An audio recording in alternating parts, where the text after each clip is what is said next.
23वां अध्याय वर्णन आंवला तुलसी जान। पढ़ने सुनने से कमल हो जाता कल्याण। नारद जी बोले, हे राजन, यही कारण है कि कार्तिक मास के व्रत उद्यापन में तुलसी की जड़ में भगवान विष्णु की पूजा की जाती है। तुलसी भगवान विष्णु को अधिक प्रीति प्रदान करने वाली मानी गई है। राजन, जिसके घर में तुलसी वन है वह घर तीर्थ स्वरूप है, वहाँ यमराज के दूत नहीं आते। तुलसी का पौधा सदैव सभी पापों का नाश करने वाला तथा अभीष्ट कामनाओं को देने वाला है। जो श्रेष्ठ मनुष्य तुलसी का पौधा लगाते हैं वे यमराज को नहीं देखते। नर्मदा का दर्शन, गंगा का स्नान और तुलसी वन का संसर्ग, ये तीनों एक समान कहे गए हैं। जो तुलसी की मंजरी से संयुक्त होकर प्राण त्याग करता है वह सैकड़ों पापों से युक्त ही क्यों न हो तो भी यमराज उसकी ओर नहीं देख सकते। तुलसी को छूने से कामिक, वाचिक, मानसिक आदि सभी पाप नष्ट हो जाते हैं। जो मनुष्य तुलसी दल से भगवान का पूजन करते हैं वह पुनः गर्भ में नहीं आते, अर्थात जन्म मरण के चक्कर से छूट जाते हैं। तुलसी दल में पुष्कर आदि समस्त तीर्थ, गंगा आदि नदियां और विष्णु प्रभृति सभी देवता निवास करते हैं। हे राजन, जो मनुष्य तुलसी के काष्ठ का चंदन लगाते हैं उन्हें सहज ही मुक्ति प्राप्त हो जाती है और उन द्वारा किए गए पाप उनके शरीर को छू भी नहीं पाते।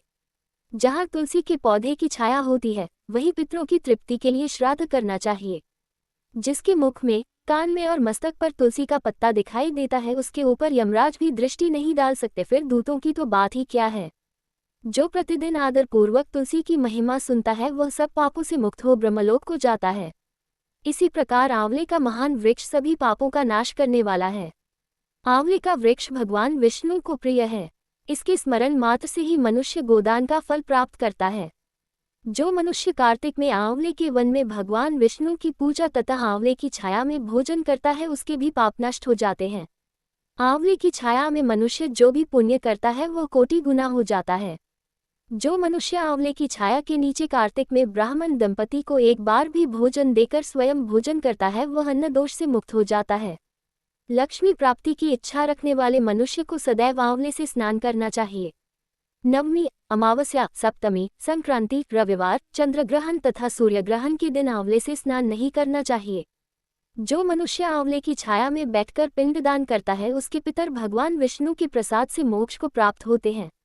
जो मनुष्य आंवले के फल और तुलसी दल को पानी में मिलाकर स्नान करता है उसे गंगा स्नान का फल मिलता है। जो मनुष्य आंवले के पत्तों और फलों से देवताओं का पूजन करता है उसे स्वर्ण, मणि और मोतियों द्वारा पूजन का फल प्राप्त होता है। कार्तिक मास में जब सूर्य तुला राशि में होता है तब सभी तीर्थ, ऋषि, देवता और सभी यज्ञ आंवले के वृक्ष में वास करते हैं। जो मनुष्य द्वादशी तिथि को तुलसी दल और कार्तिक में आंवले की छाया में बैठकर भोजन करता है उसके 1 वर्ष तक अन्न संसर्ग से उत्पन्न हुए पापों का नाश हो जाता है। जो मनुष्य कार्तिक में आंवले की जड़ में विष्णु जी का पूजन करता है उसे श्री विष्णु क्षेत्रों के पूजन का फल प्राप्त होता है।